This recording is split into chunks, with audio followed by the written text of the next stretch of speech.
How's it going, guys? I'm sarcastic Socrates, and today I have a story for you. I want to tell you about the first time that I played Dungeons and Dragons.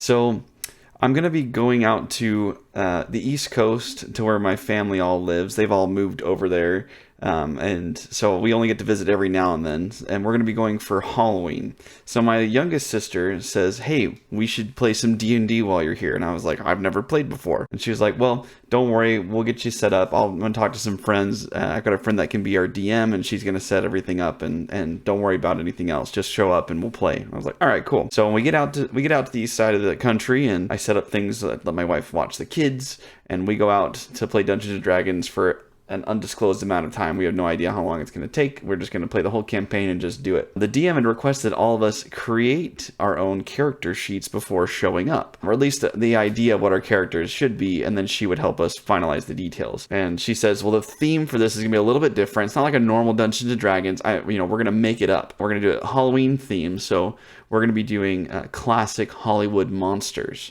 So you pick a classic Hollywood monster, and they're going to be in a monster council. Basically, we were going to be the judge and jury of this said person that had done something wrong against monsters. Everyone creates their character sheets, and I decide that I'm going to be funny, right? I'm going to be funny. So my character, and his name is Frankenstein, but he's not Frankenstein. He's Frank N. Stein. He's an accountant from Ohio. He just got a divorce with his wife, Sheila, who had been cheating on him because he wasn't exciting enough. So he decided, you know what? I'm going to take life in my own hands. I'm going to go on an adventure. I'm going out to Europe. And while he's getting ready for this trip, he gets this invitation to the Monster Council, which, as a normal human, thinks that it's some sort of costume party. So he gets dressed up for it. And he's like, it'd be really funny as if I go as Frankenstein because that's my name. And he gets dressed up, and that's my character. That's what I've made up for my character. Just this normal guy that's really boring. He's an accountant from Ohio. Just got divorced, and this is his first time doing something outside of his hometown. He's never left. I built this whole person up in my head, and I'm like, oh, this is gonna be hilarious because he's gonna be like nothing like anyone else. So everyone else makes up their characters. We show up at the game night. And the DM's gotten all our character sheets and kind of divvied out what what our roles are. At this point, nobody else knows what each other's characters are. What happens is we all start arriving at the mansion for the Monster Council at the beginning of the campaign. So the DM starts introducing everyone. First off, introduces my youngest sister, who her character, his name is Constance in the Eyes of God. He is a vampire from the early pagan worshippers from the early Americas. It was turned into a vampire and now can't even stand the thought of deity. He foams at the mouth every time something gets brought up. He's a 14-year-old vampire, so he's super moody. The next person that gets introduced is my youngest sister's husband. His character, I can't remember his name, but he basically was the warlock version of the Tiger King. He was from Louisiana, and he believed that Constance in the Eyes of God had murdered his husband. So he was convinced that the vampire had killed his husband, who was a tiger, and was actually using this Monster Council as a means to have revenge on her. The other character was my sister that's right below me, and her character was a ghost. But to be able to have a ghost that can actually interact in a Dungeons and Dragons campaign, he had to be somewhat corporeal. So he's a ghost that wears a bed sheet with the holes cut out of the eyes so you can tell where he is, and he's wearing sock puppets on his hands, and that's how he's interacting with things. He kind of poltergeists his way around to actually move the hands around. He's obsessed with buttons, and that's his only ambition. His backstory is that he was a a conqueror, like Genghis Khan kind of guy in the ancient worlds of the earth, and realized that after his death that he just had a brain tumor that made him hyper aggressive, and so he becomes a pacifist. So he's a pacifist ghost that wears sock puppets that is obsessed with buttons and nothing else. And then our other person in the campaign is my sister's friend's brother. I guess they're all friends together. And he is a skeleton that was reincarnated by a necromancer and now is part of a bony gang and carries around 2 machine guns inside his ribcage at all times. I don't know how that was allowed, but he was allowed to have machine guns where all the rest of us, everyone else had basic weapons and whatnot. We get to the council. I introduced myself obviously as Frankenstein, and my character is dressed up as Frankenstein, so no one else knows. And they get started, and the Monster Council were judging this mad scientist that has committed crimes against inhumanity because he has created a way to cure monsters and turn them into regular things. So if you're like a vampire, he could turn you back into a human. If you're a werewolf, he could separate the wolfness and the humanness. He's obviously crimes against inhumanity, crimes against monsters. You're not supposed to do that because, we're monsters, not normal people. So we're going through the council, we're questioning this guy. I'm trying to play along as a normal human that doesn't know what's going on, just thinks that it's some sort of murder mystery night. The responses and questions I'm giving, I'm like, this is kind of hard. Like, can I ask for a clue? This is really difficult. And I lean over to the vampire. I'm like, you know what's going on? Like, I don't see any puzzles or like locks to unlock or anything. My sister as the vampire is like, what is this guy? Like, why is he acting weird? At a certain point though, while we're in the council, the DM announces that the windows have shattered open. Smoke bombs have been thrown into the room. Charging into the room, these men in uniforms. They look like cardinals from the Catholic Church, but in commando uniforms. It's the Secret Service of the Vatican, and they're there to bust the mad scientist guy out because he's created the cure to cure monsters, which obviously the Catholic Church would want to be able to purify the world. They come in with machine guns, they start shooting everybody, and everyone has to decide what to do. Well, obviously, I have nothing to provide in support of this type of situation as Frank N. Stein, the accountant from Ohio. My move is just to hide under the pews inside the council chamber. I roll, and I actually don't accomplish very well. So basically, he ducks behind a table that has no covering at all. So basically,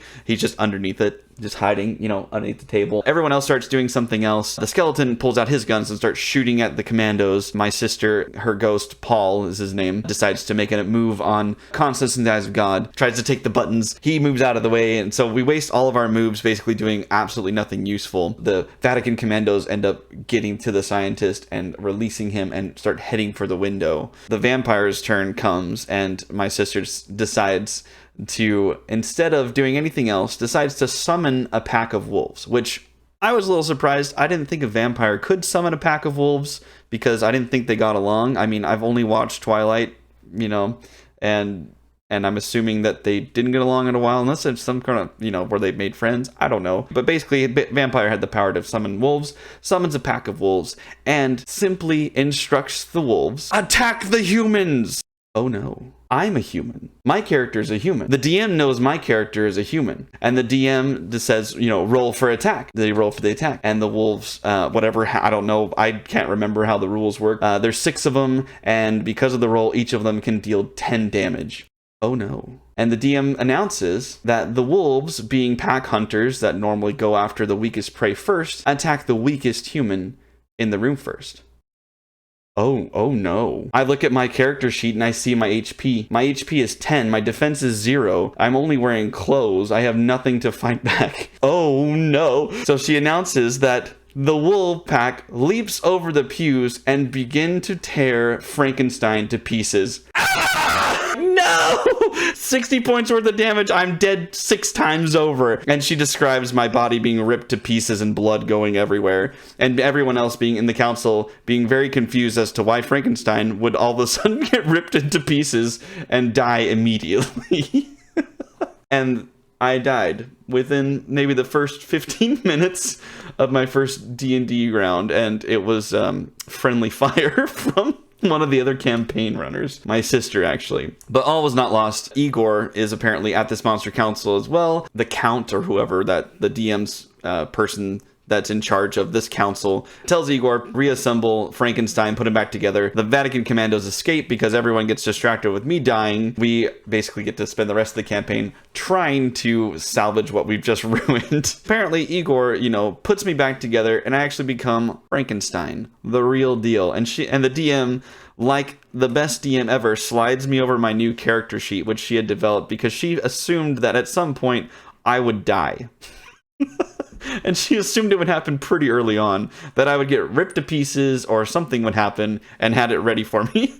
So I get this character sheet and I'm a behemoth character. She's got all my stats just maxed out for absolute strength and agility. All right, this is pretty cool. Like, now I've kind of got the idea what's happening, and I'm very unlikely to die now. I see that I've got chest armor and a battle axe now, so less likely to die. It's pretty awesome. Our mission was to try and track down the Vatican commandos who are escaping in a fleet of tanks outside the mansion. So we end up getting into the basement underneath the mansion. At this point, me and the skeleton guy have become best friends in the campaign. We're doing all the things together. Paul the ghost is just trying to steal buttons from Constance in the Eyes of God. Constance in the Eyes of God is just spending the whole entire time trying to avoid the buttons getting stolen and not getting murdered by Louisiana Warlock Tiger King. And in the basement of the mansion, we find what we're looking for. King Kong. He's been held in the basement of the mansion. Our mission is to release the cage. Bony Man gets this control panel and is able to pull this chain that's out in the depths of somewhere that's holding King Kong, lifts the chain up,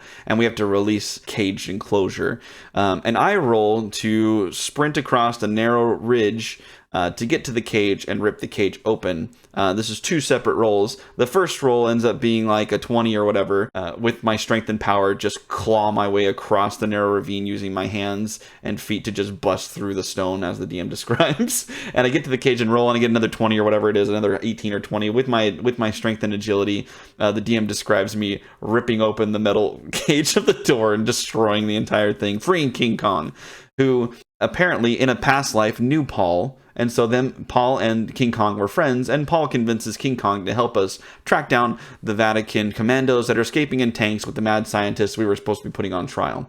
So the skeleton man, Frankenstein, a 14-year-old moody vampire, a Louisiana Tiger King warlock, and this ghost wearing a bedsheet and sock puppets climb up onto King Kong, who then escapes the cave underneath the mansion and busts outside, catching up with the tanks. King Kong destroys the other tanks, finds the tank that has the mad scientist in it, picks it up, and the finale of this entire campaign comes up. Now we're 2 to 3 hours into this campaign. We've wasted a lot of time, so we're all very tired. We're just ready to see how this ends. Half of us want to keep the mad scientist alive, and half of us want to just kill everyone. So the tank is being held in one hand by King Kong. Some of us are in the other hand. So King Kong's facilitating this conversation between everybody. He's got, he's like just waiting for like whatever the decision is. Constance, as we got my sister, the vampire, decides to just use her agility to run down King Kong's arms from his shoulder down to his hand to kill the mad scientist. And Bony Man's already in the hand and decides he wants to defend the scientist. So he attacks the vampire. The vampire attacks the skeleton. Well, the vampire rolls very high and swats the skeleton out of the way, which obliterates him into a million pieces. So she kills 2 people in the same campaign on her same team. Paul the ghost decides to go in and grab the buttons.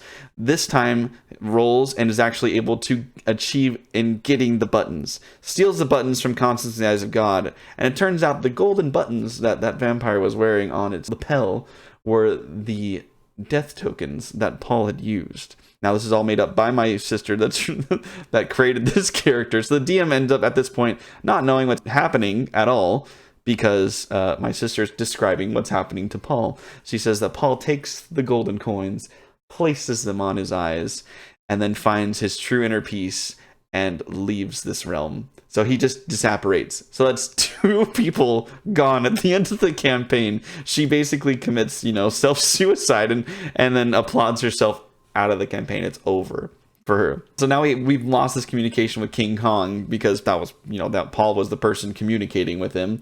So this is about to go real bad. It's just the vampire, Warlock Tiger King, who's still trying to kill the vampire, and then myself. It's my turn, and I command King Kong. I tell him, take the tanks, smash them together in your hands. And he takes the tanks, smashes them together, and all of the Vatican commandos and the mad scientist that was curing monsters is completely destroyed. And that is how the campaign ends. we get some backstory from our DM. So basically, because me and Boney Man were friends, after the campaign is over, I go and find his skull. I turn his skull into a necklace, and he's still alive, obviously, because he's a skeleton. He doesn't need the rest of his body. And we go on to have the best adventures with Frank and Boney Man.